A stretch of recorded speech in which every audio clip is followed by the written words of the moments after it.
बहुत ही इंटरेस्टिंग सा टॉपिक है, क्योंकि एंजाइम्स जब आप पढ़ लोगे और इसको अपने डेली लाइफ से रिलेट करोगे तब आपको समझ में आएगा कि एंजाइम्स आपके डे टू डे लाइफ में कितना इंपॉर्टेंट रोल प्ले करता है। आपको जो बुखार आता है, बुखार के बाद जो इनडाइजेशन हो जाती है, या जब हम ठूस ठूस के खाना खाते हैं और उस समय जो हमारा खाना नहीं पचता है, तो ये सब क्यों होता है बच्चों। और जैसे सेफ जो होते हैं, सेफ क्यों मीट के साथ पपाया को ऐड करते हैं, या फिर मीट को पपाया की लीफ में रैप क्यों किया जाता है, आप जानते हैं इसका रीजन क्या है? मैं बताऊंगी इसका रीजन क्या है बच्चों। और इस सेशन में हम जानेंगे what are enzymes, okay, how do they form, their structure, their functions, effect of different temperature, pH, concentration on enzymes, and enzymes in our daily life, inhibitors, competitive and non-competitive inhibitors, and the activators also, and the cofactors. Enzymes introduction. Look, this is the enzymes. Enzymes are generally protein, and most of the enzymes are protein except the ribozymes. Except the ribozymes.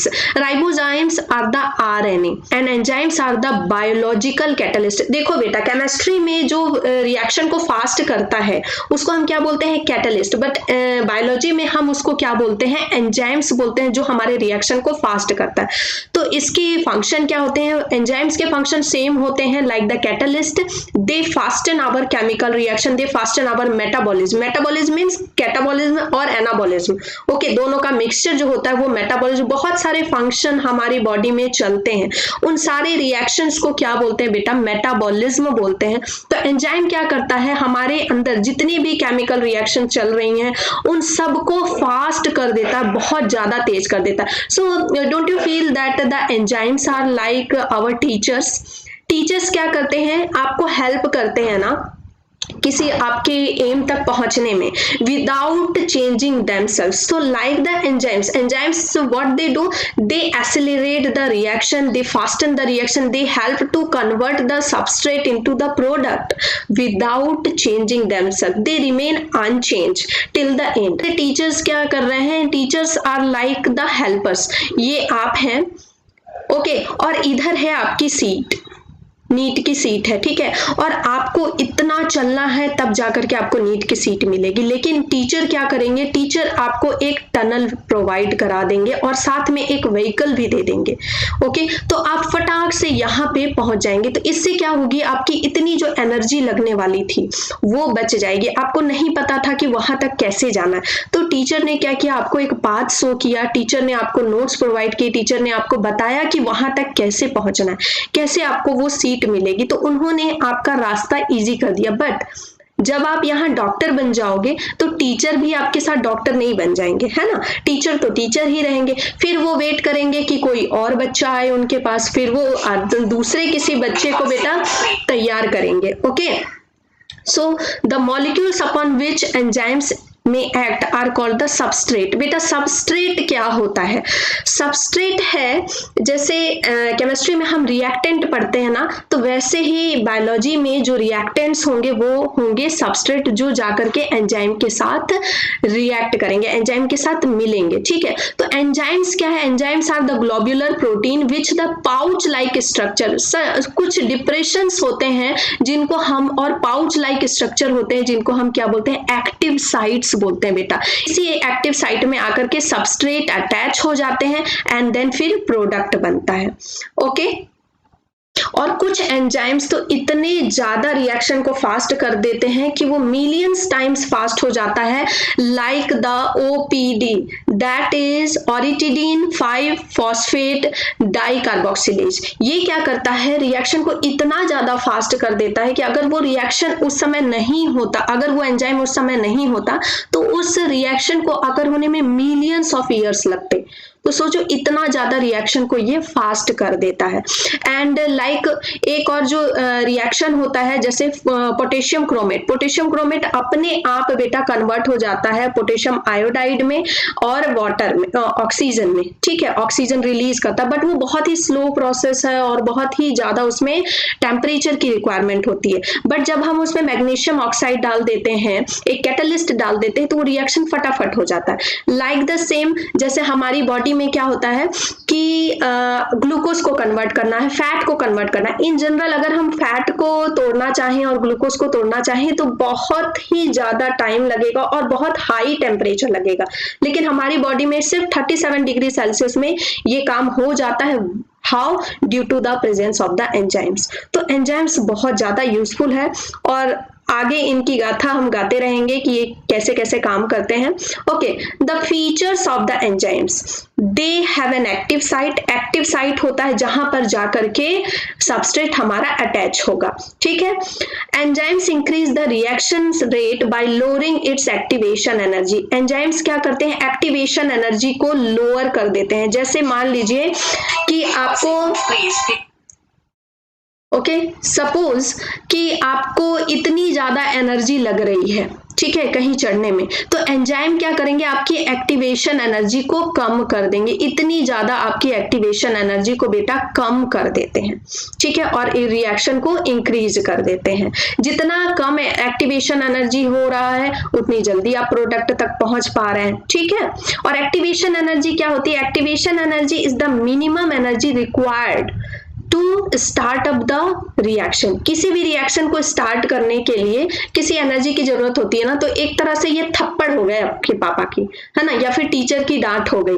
तो जब तक आपको डांट नहीं लगेगी teacher की या फिर जब तक पापा के थप्पड़ नहीं लगेंगे तब तक आप एक्टिव नहीं होते, ठीक है। या फिर बूस्टअप हो गया या मोटिवेशनल वीडियो हो गई, तो एक छोटी सी किक चाहिए होती है ना, उसी को बोल रहे हैं एक्टिवेशन एनर्जी। ओके, तो ये एक्टिवेशन एनर्जी को थोड़ा स्लो कर देता है, कम कर देता है। ज्यादा एक्टिवेशन एनर्जी चाहिए होती थी, मतलब ज्यादा मार चाहिए होती थी पापा की, लेकिन यहाँ पे एक्टिवेशन एनर्जी एंजाइम की वजह से कम हो जा रही है। आप कम एक थप्पड़ में ही मान जा रहे हो पापा की बात, ठीक है। तो एंजाइम क्या कर रहा है? एक्टिवेशन एनर्जी को कम कर देता है। और एंजाइम्स की स्टडी को हम क्या बोलते हैं? एंजाइमोलॉजी। और एंजाइम का डिस्कवर किसने किया था? सॉरी, इसको मुझे शुरुआत में ही एक्सप्लेन करना चाहिए था, लेकिन थोड़ा सा चूंकि ये फर्स्ट टाइम है तो इसलिए। तो एंजाइम को डिस्कवर किसने किया था? पाइन ने, पाइन ने किया था 1833 में। और इसकी नेमिंग किसने की थी? नाम किसने दिया था एंजाइम्स का? एंजाइम का नाम दिया था विल्हम कुर्ने ने। तो याद कैसे रखना पाइन ने? तो पाइन ने मतलब पा लिया, जैसे गाना है ना, पायो जी मैंने नाम रतन धन पायो। तो इसने क्या किया कि एंजाइम को पाया, ठीक है, एंजाइम को पाया, इसलिए इन्होंने डिस्कवरी की एंजाइम की। तो एंजाइम को पाया इसलिए, तो इनका नाम क्या है? पाइन है, पाइन। ओके, एंड वो इसकी स्टडी को एंजाइमोलॉजी बोला जाता है। और नाम किसने दिया था? विल्हम कुर्ने ने दिया था। Okay, now enzymes differ from most other catalysts by being more specific towards substrate। ये बहुत ही ज्यादा स्पेसिफिक होते हैं बच्चों सबस्ट्रेट की तरफ, इतने ज्यादा स्पेसिफिक होते हैं कि भाई हमको चाहिए तो बस वही चाहिए, उसके अलावा कोई नहीं चाहिए। मतलब एक सच्चा वाला प्यार होता है इनका, ठीक है। क्यों स्पेसिफिक होते हैं? क्योंकि इनकी ज्योमेट्री कोई रास्ता भी नहीं है ना, मतलब ताले और चाबी की तरह होते हैं। ये ताले और चाबी की तरह होते हैं क्योंकि एक ताले में वही पर्टिकुलर ज्योमेट्री वाली चाबी लगती है, ठीक है, किसी और चाबी से हम नहीं खोल सकते ना ताला। तो ये चूंकि मजबूर होते हैं क्योंकि इनकी ज्योमेट्री और इसकी ज्योमेट्री जो है ना, एंजाइम की ज्योमेट्री और जो सबस्ट्रेट है जिससे ये अटैच होने वाले उनकी ज्योमेट्री सेम होती है, किसी और ज्योमेट्री के साथ ये नहीं जुड़ सकते। तो एक सच्चा वाला प्यार होता है इनका कि ये उसी के साथ जुड़ेंगे। Now enzymes are generally globular proteins enzymes। globular protein क्या होता है कि जब बहुत सारे enzymes ना मतलब मिल करके एक 3D डायमेंशनल स्ट्रक्चर बना देते हैं तो उसको बोलते हैं बेटा globular protein enzymes। are usually much larger than their substrate। और जो enzymes होते हैं अपने substrate से काफी बड़े होते हैं। enzymes इतना बड़ा होगा और substrate जो होगा इसका काफी इतना ढक्कन की तरह होगा। मतलब enzymes आपकी पूरी पूरी बॉटल हो गई और जो substrate है वो एक छोटा ढक्कन हो गया उसका, ठीक है। तो बॉटल और ढक्कन का भी हम लॉक और की का सिर्फ एग्जांपल नहीं ले सकते, बॉटल और ढक्कन का भी ले सकते कि एक ढक्कन जो है उसी पर्टिकुलर बॉटल में ही लगेगी, है ना, किसी और का ढक्कन आप नहीं लगा सकते। अब इसकी नेमिंग कैसे होती है? तो नेमिंग होती है बेटा सबस्ट्रेट का जो नेम है प्लस एज लगा देंगे, ठीक है। सबस्ट्रेट मान लीजिए हमारा लैक्टेज है, ठीक है, लैक्टोज है, तो लैक्टोज अगर लैक्टोज को कन्वर्ट करना है तो लैक्ट हम लिख देंगे, ओके, प्लस एज लगा देंगे तो लैक्टेज हो गया। ओके, प्रोटीन को करना है तो हम क्या लिख देंगे? प्रोटीन लिख देंगे, प्रोटीन लिख देंगे प्लस एज, प्रोटीनेस, ओके तो इस तरह से इसकी नेमिंग हो जाती है, जो सबस्ट्रेट है उसका नाम लिखेंगे प्लस एज लगा देंगे। तो आई होप कि यहां तक आपको समझ आ गया। अब हम देखेंगे बेटा मैकेनिज्म ऑफ एंजाइम एक्टिविटी। अब ये एंजाइम ना किस तरह से सबस्ट्रेट के साथ रिएक्ट करते हैं, बड़ा ही इंटरेस्टिंग वे होता है। ये है बेटा एंजाइम्स, ठीक है, ये है एंजाइम, अब ये है सबस्ट्रेट। देखो दोनों की ज्योमेट्री सेम है, जो मैकेनिज्म है पूरी डिपेंड करती है इनकी ज्योमेट्री पे, दोनों की ज्योमेट्री सेम होती है, इसकी ज्योमेट्री सेम है, इसकी भी ज्योमेट्री सेम है। अब क्या होगा, एंजाइम के पास सबस्ट्रेट आ गया धीरे धीरे, अब दोनों मिल गए तो क्या बना, ES कॉम्प्लेक्स बन गया बेटा, क्या बना, ES complex, enzyme substrate complex form हो गया, ठीक है।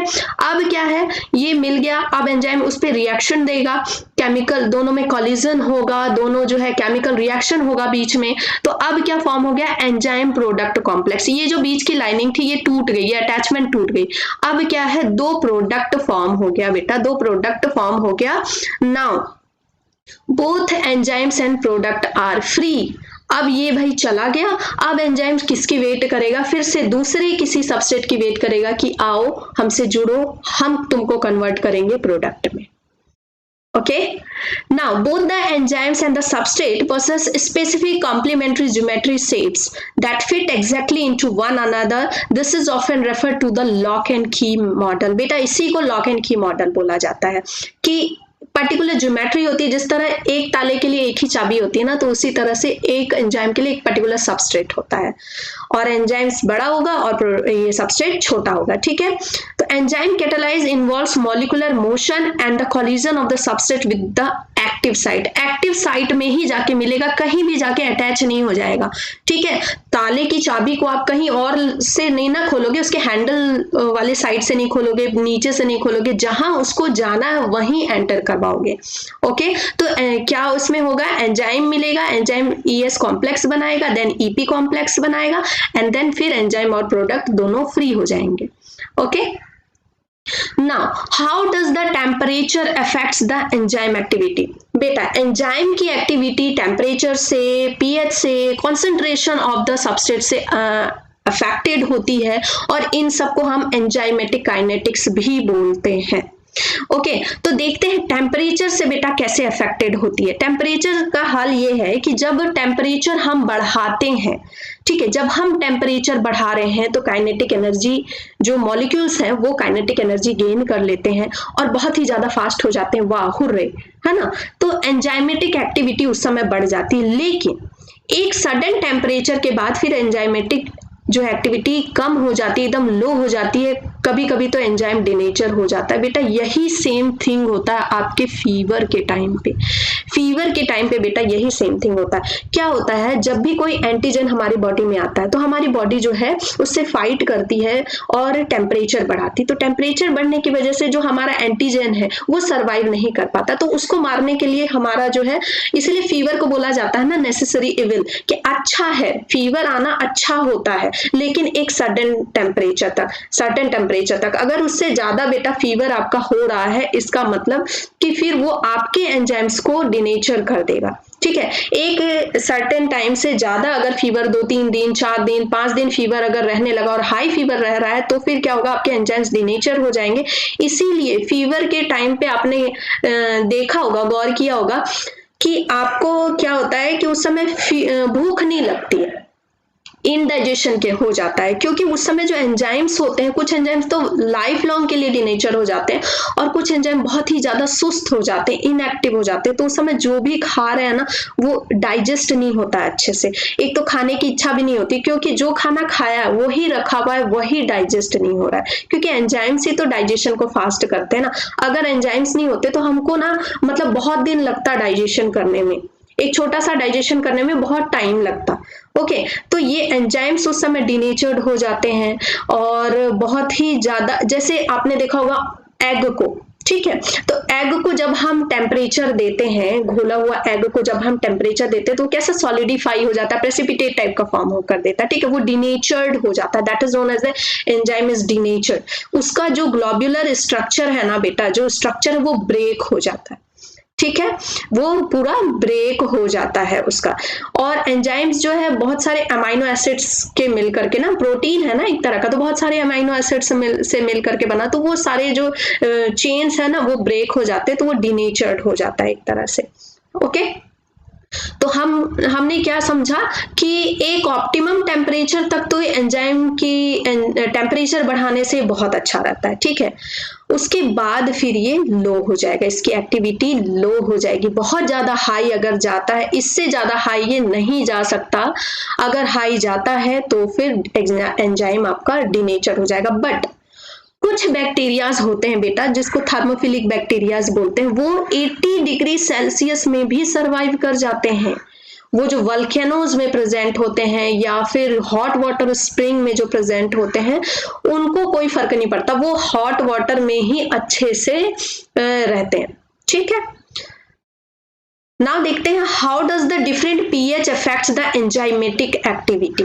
हाउ डज द पीएच, आप देखो ये हम समझेंगे, इसके बाद मैं आपको बताने वाली हूँ कि जो सेफ होते हैं ना, वो सेफ क्यों रैप करते हैं पपाया लीव्स को मीट के साथ, या फिर पपाया को मीट के साथ क्यों रखा जाता है। ओके, तो पहले देखते हैं ये how does the different pH affect enzymatic activity. देखो जो हमारा सेलिवरी अमाइलेज है वो डिफरेंट पीएच पे वर्क करता है मुंह में। वो हमारे स्टमक में पीएच, हमारा सलाइवा तो स्टमक में भी जा रहा है, लेकिन वो हमारे स्टमक में नहीं एक्ट करेगा, ठीक है, एक्टिव नहीं होगा, वो वहां पे जाके एकदम पूरा इनएक्टिव हो जाएगा, डिनेचर्ड हो जाएगा। क्यों? क्योंकि वहां क्या है बेटा, एसिडिक है। वो किस पे वर्क करता है, 6.2 to 8 pH में वर्क करता है। तो डिफरेंट जो एंजाइम्स है उनके डिफरेंट पीएच है वर्क करने के। जैसे काइमोट्रिप्सिन बेटा 6 to 8 के बीच में आपका ज्यादा 8 पीएच पे ज्यादा वर्क करेगा, ठीक है।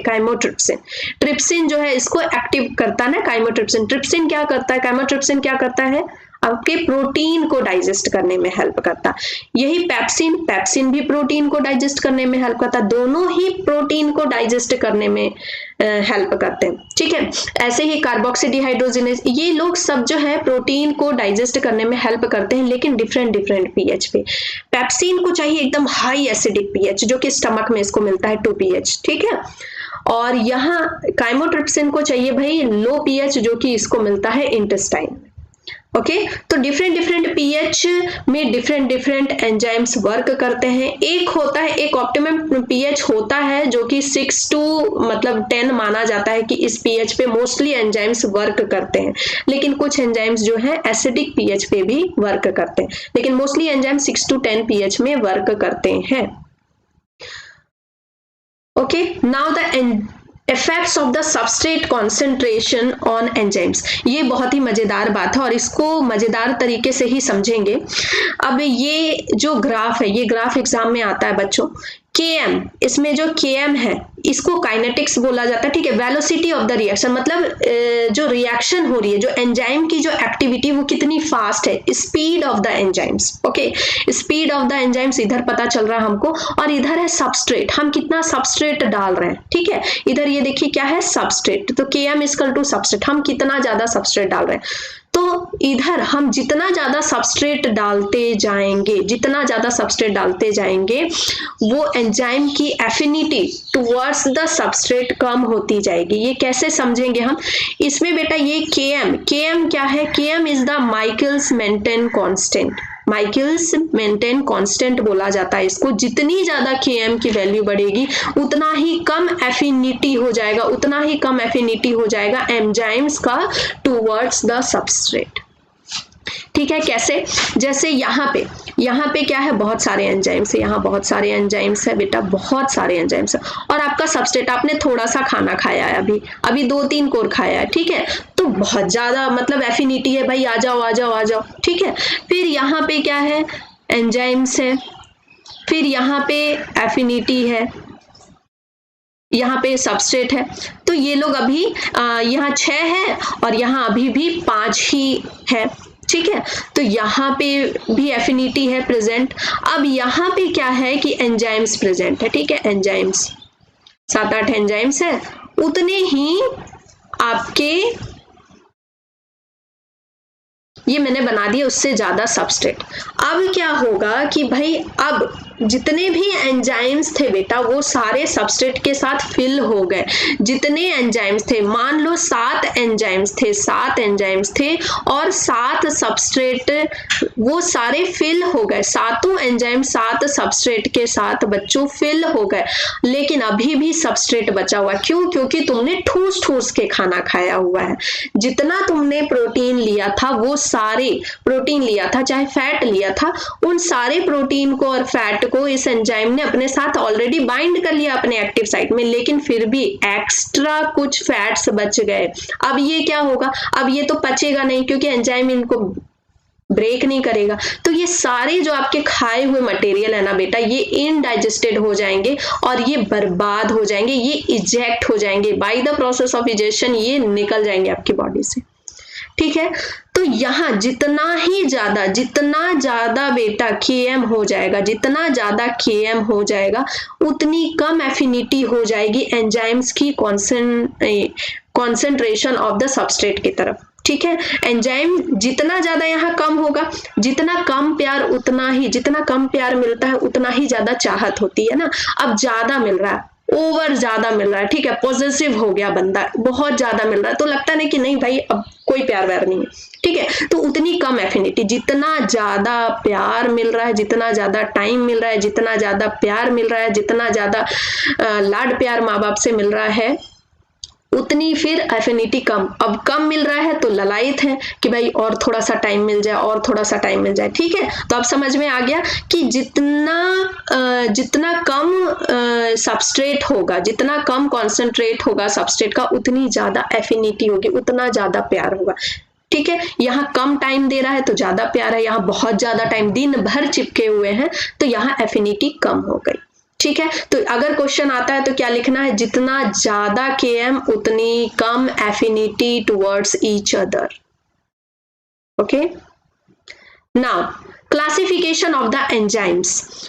Classification is the oxidoreductase enzymes is of oxidative type, transferase type, hydrolysis type, isomerase type and the ligases type.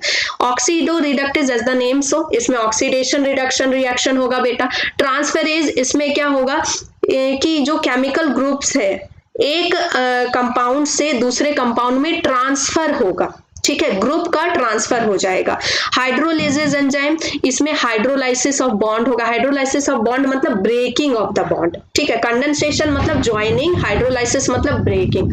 Okay, isomerase enzyme, in this the catalyse the formation of the isomer takes place. इसमें isomer formation होगा तो उसको isomerase enzyme करेगा। जहां पे भी isomer form हो रहा है उसको कौन करेगा? Isomerase enzyme. लिगेज एंजाइम क्या करेगा? 2 मॉलिक्यूल्स को जोड़ने का काम करेगा। ठीक है, एसोसिएशन ऑफ द 2 मॉलिक्यूल्स या फिर DNA के स्ट्रैंड को जोड़ने का काम करेगा ligase enzyme. Now the inhibitors क्या होते हैं? हमारे इसमें एंजाइम्स के साथ साथ कभी कभी इनहिबिटर्स आ जाते हैं, लाइक द ड्रग्स। जो हम ड्रग्स लेते हैं या फिर कुछ पॉइजन खा लिया हमने, तो इनहिबिटर्स हमारी बॉडी में आ जाते हैं due to the drugs and the poisons. ठीक है, तो इनहिबिटर किस तरह के होते हैं? कॉम्पिटिटिव होते हैं और नॉन कॉम्पिटिटिव होते हैं। कॉम्पिटिटिव, ये जो है कॉम्पिटिटिव टाइप का है बेटा, ये है नॉन कॉम्पिटिटिव टाइप का। कॉम्पिटिटिव जो होते हैं ना वो बिल्कुल आपकी तरह हो गए। कॉम्पिटिशन किससे होता है? हमारा जो हर चीज में हमारे बराबरी का हो। ठीक है, तो यहाँ पे शेप देखिए, ये जो सबस्ट्रेट का शेप है और कॉम्पिटिटिव इनहिबिटर का शेप भी क्या है? तो एक ही जैसा है। तो एंजाइम क्या होगा? एंजाइम कंफ्यूज हो जाएगा। अब एंजाइम जितना इसको प्यार कर रहा है उतना ही इसको भी प्यार करेगा, क्योंकि दोनों की शक्ल एक जैसी है ना, दोनों की शक्ल एक जैसी है, दोनों रूप रंग में एक जैसे हैं, दोनों अपने गुण में एक जैसे हैं, हर तरह से एक जैसे हैं, तो इसकी एफिनिटी दोनों के लिए बराबर बराबर हो जाएगी। ठीक है, तो अब क्या है कि ये एकदम पूरा कंपटीशन में लगा हुआ है, तो आपके सबस्ट्रेट को यहाँ बाइंड होना था, लेकिन बाइंड कौन हो गया? कॉम्पिटिटिव इनहिबिटर हो गया, और आपका सबस्ट्रेट यूं का यूं रखा रह गया, और आपको क्या हो गई? जो भी डाइजेशन का प्रोसेस था, रेस्पिरेशन का प्रोसेस था, वो आपका रुक गया।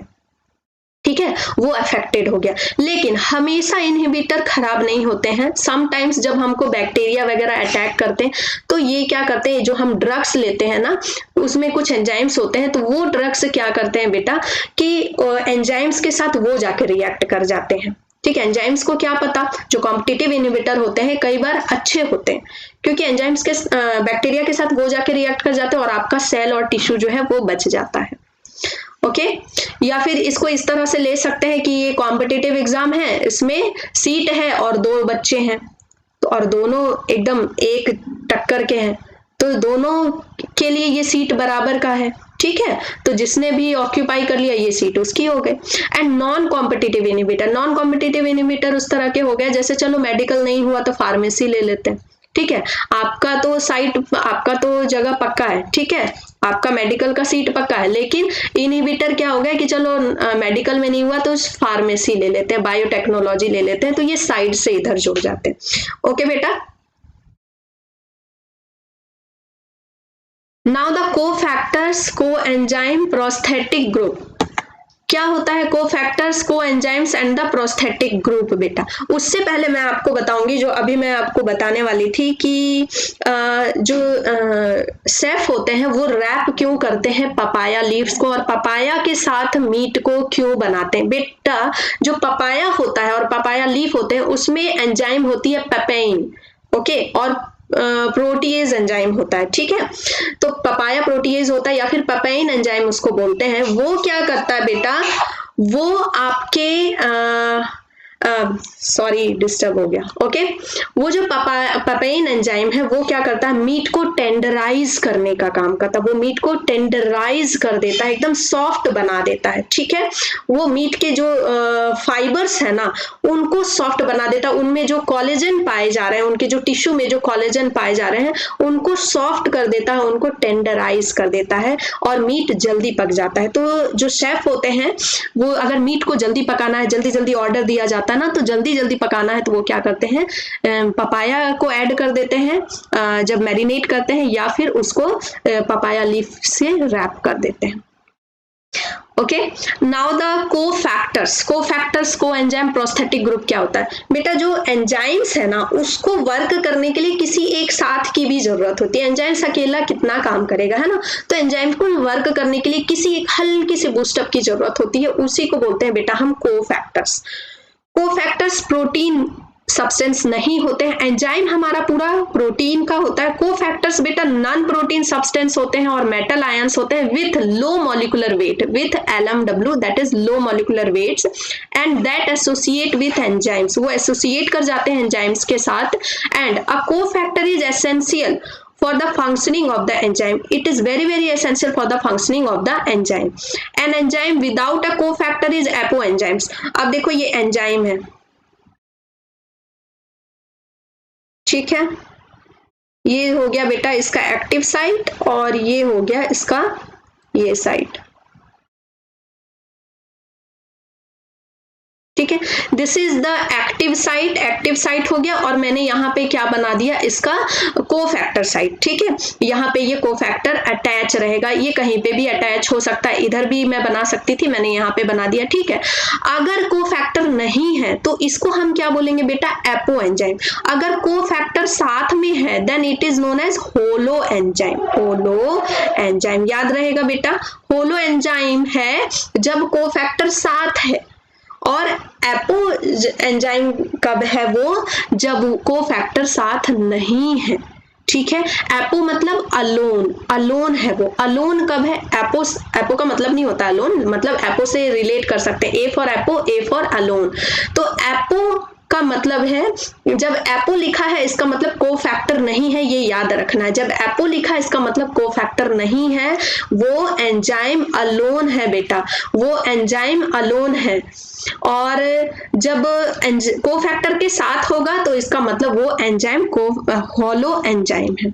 ओके, होलो का मतलब ये मत समझना कि अकेला है, अकेला कब है, जब एपो एंजाइम लिखा हुआ रहेगा। ठीक है, विदाउट कोफैक्टर, कोफैक्टर के साथ है तो होलो एंजाइम। ये याद कराने के लिए मैं बार बार इसको बोल रही हूँ।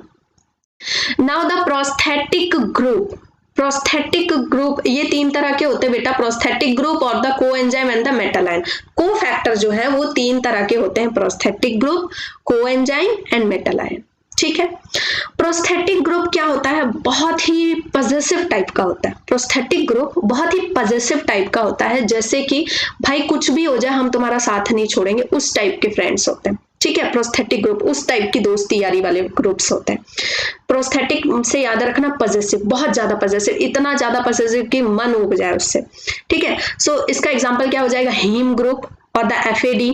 ठीक है, एंड द कोएंजाइम्स में क्या आ जाएंगे, मतलब जैसे हमारे कोवर्कर्स होते हैं ना, हमारे कलीग्स होते हैं उस टाइप के, कि हाँ भाई तुम्हारे दुख सुख में थोड़ा बहुत अगर तुमको जरूरत होगा तो तुम्हारे पास आएंगे, एंड देन फिर वो अपने अपने घर। ठीक है, colleagues type, coenzymes are your colleagues type, not the best friend. तो ये एंजाइम्स कब जुड़ेंगे, only during catalysis, and then फिर वो अलग डिटैच हो जाएंगे और किसी और एंजाइम के साथ जुड़ जाएंगे। वो आपसे बाइंडेड नहीं है कि आप ही के पास रहेंगे वो। ठीक है, तो एग्जाम्पल इसका क्या है, NAD, nicotine adenine dinucleotide. Okay, and metal ions, for the catalyst ion certain enzymes a metal ions is required. ठीक है, किसी एंजाइम्स में, ठीक है, या एंजाइमेटिक एक्टिविटी को अकर करने के लिए मेटल आयंस की जरूरत होती है। जैसे प्रोटीन को तोड़ने के लिए हमको जिंक की जरूरत पड़ती है। अगर प्रोटीन को आपको डाइजेस्ट कराना है, चाहते हैं कि प्रोटीन आपके शरीर में बहुत अच्छे से डाइजेस्ट हो और एंटीबॉडीज अच्छे से बने, तो जिंक, अभी कोविड के टाइम पे जिंक का टैबलेट खा रहे हैं ना हम लोग, बहुत ज्यादा जिंक का टैबलेट खा रहे हैं। क्यों खा रहे हैं, क्योंकि ये जिंक जो है आपके प्रोटीन को डाइजेस्ट करने में भी हेल्प करेगा और ये इम्यून सिस्टम को बूस्ट करने में हेल्प करेगा, क्योंकि प्रोटीन आफ्टर ऑल एंटीबॉडीज भी बनाता है ना, तो जिंक से आपका इम्यून सिस्टम भी बनेगा इस तरह से indirectly.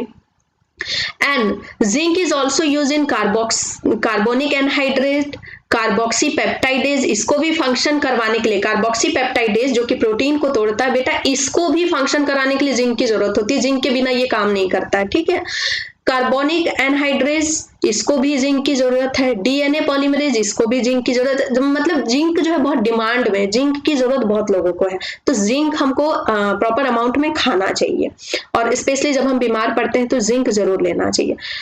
Okay, now magnesium is used by the arginase. Okay, arginase नाम का जो एंजाइम है वो यूज करता है मैग्नीशियम को, और नाइट्रेट रिडक्टेज नाइट्रोजिनेज जो है वो यूज करता है मोलिब्डेनम को।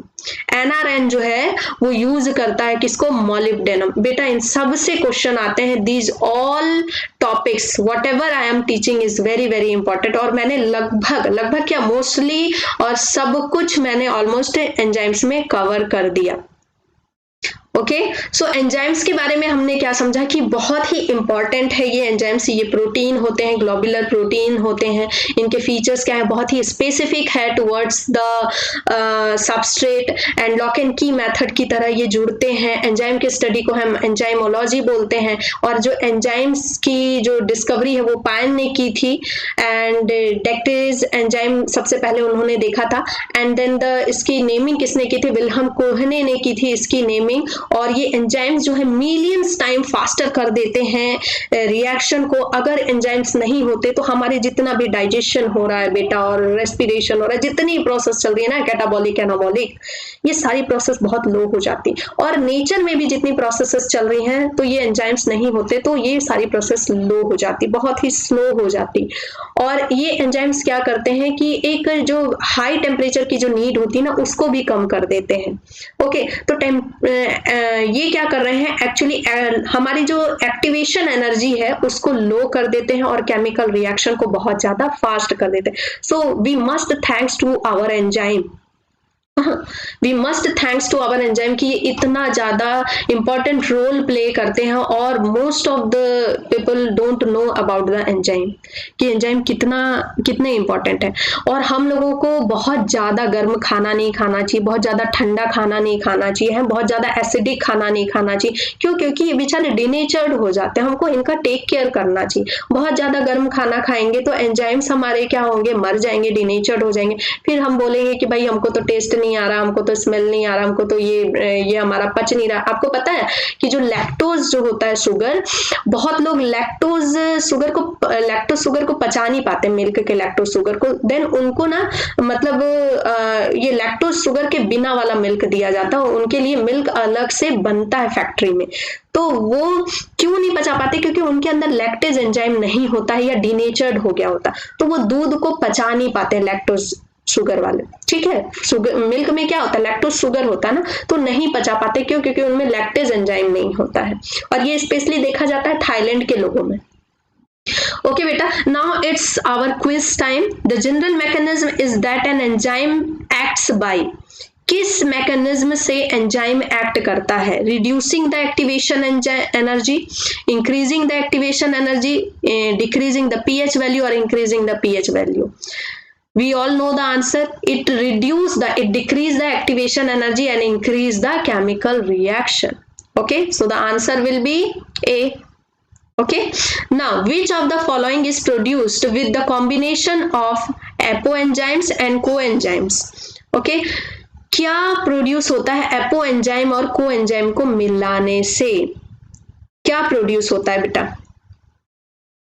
एंजाइम सबस्ट्रेट कॉम्प्लेक्स फॉर्म होता है, प्रोस्थेटिक ग्रुप फॉर्म होता है, या एंजाइम प्रोडक्ट कॉम्प्लेक्स फॉर्म होता है, या होलो एंजाइम फॉर्म होता है? एपो एंजाइम्स और कोई भी को एंजाइम्स मिल जाता है बेटा, तो क्या फॉर्म होता है? होलो एंजाइम बनता है। अगर वो कोई को फैक्टर नहीं प्रेजेंट हो तो वो क्या हो जाता है? Apo enzyme. ठीक है, एपो एंजाइम हमारा एक नॉर्मल एंजाइम है, उसके साथ अगर को एंजाइम जुड़ गया तो क्या बन गया बेटा? Holo enzyme. Now this is the last question, और इस तरह के क्वेश्चन एकदम आते हैं। ये सारे क्वेश्चन जो मैंने लिए हैं ये प्रीवियस ईयर क्वेश्चन, ये AIPMT में पूछे गए हैं, PMT में पूछे गए, नीट में पूछे गए हैं। तो ये बेटा इसमें आपको बताना है कि क्या है ये, एक्सोथर्मिक रिएक्शन है, एंडोथर्मिक रिएक्शन है, क्या है? तो बेटा जब सबस्ट्रेट हाई है, आपका सबस्ट्रेट का यहाँ पे लेवल हाई है पोटेंशियल एनर्जी, और यहाँ प्रोडक्ट लो है, तो क्या होगा? एक्सोथर्मिक। और यही अगर प्रोडक्ट ऊपर होता और सबस्ट्रेट नीचे होता तो क्या हो जाता? एंडोथर्मिक रिएक्शन हो जाता बेटा। ठीक है, अब यहाँ A क्या है? ये A is the activation energy without what? Activation energy without enzyme. तो आपको आएगा इस तरह से, मतलब टेबल दिया हुआ रहेगा कि B क्या है, A क्या है, इस तरह से। ठीक है, और ये क्या बता रहा है? Activation energy with enzyme, activation energy with enzyme, and this point is the substrate and this point is the product part. Okay, and this is the speed of the enzyme reaction. So beta this is all about the enzymes, and बहुत कुछ हमने जाना और बहुत कुछ नया कुछ सीखा होगा आपने। और जितने भी MCQs हैं उन सब के आंसर तो मैंने बता दिए, फिर भी आप कमेंट बॉक्स में कमेंट जरूर कीजिए उन सब के आंसर को, और वीडियो को लाइक शेयर और सब्सक्राइब जरूर कीजिएगा, और मोटिवेट कीजिए मुझे, ताकि मैं बहुत सारे लाइव सेशन आप लोगों के लिए लाऊं और आपके डाउट्स क्लियर कर सकूं। Thanks for watching students.